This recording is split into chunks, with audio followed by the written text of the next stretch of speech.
Hello everyone, get ready for an incredible tutorial.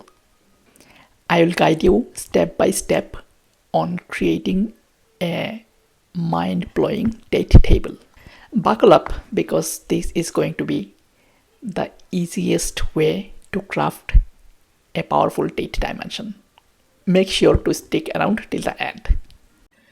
First of all, we need to decide our starting and ending of the date table. So from our data table, we can see that it started in January 2021 and we will create a table till 2024 December. Now we are going to create an Excel file called dim date.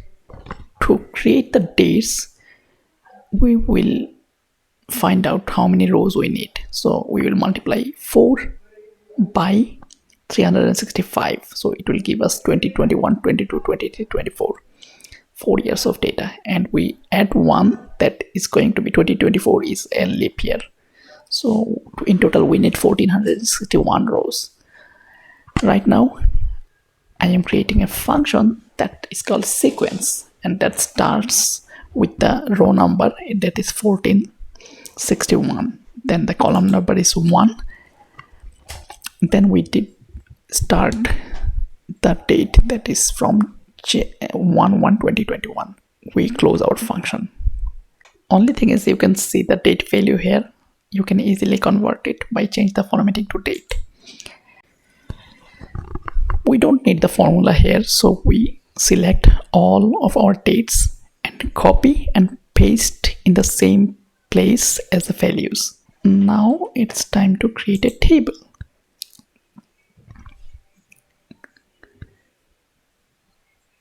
Let's start creating some additional columns which we need. So we will be needing year, month, day number, day name, month name, and week number. For every columns here, we need to use different formulas. For first one, we use year formula. As we started it as date format, when we created the table, it is showing us the date, so we change it to general again. Next, for the month number, we use the same month function and change the formatting again. Now we can see that we are having issues on every column, that it is giving us the date, and we can select all the columns and make everything general so that it won't make any issues on other columns. Let's go to the next one, day number. It is also easy, the same thing like year and date functions. We use day function here. For day name, we have to use a text function. We select day number and then as the formatting text, that will be day. For month name, there is a small trick. When we multiply the month number by 29, then Excel can find out the current month, and format is as MMM. And week number function is pretty easy, just the week number and select the date column. You got all of your columns. We save our Excel workbook and let's go to the PowerBI again.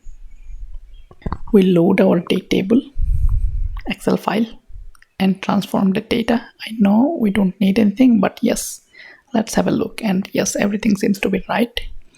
Now we can close and apply this. You have to determine the relationship from data table date to dim date date. So the relationship is created right now. To determine if it is working properly, we will create a table that contains the date column from the data table, and we create another table that will have the dim date column and any column from the date table, that is quantity. We can see that both of the total is matching. That means it is working properly. Let's go to data view and change the formatting of the date. Now everything looks good. We give title to both of them to identify what table is which one. That's it. Your date table is created. If you don't know how to use date table, stick with me. I will be creating another video explaining how the date table works. and why do we need a date table. Thank you so much for watching. Subscribe my channel. Bye bye.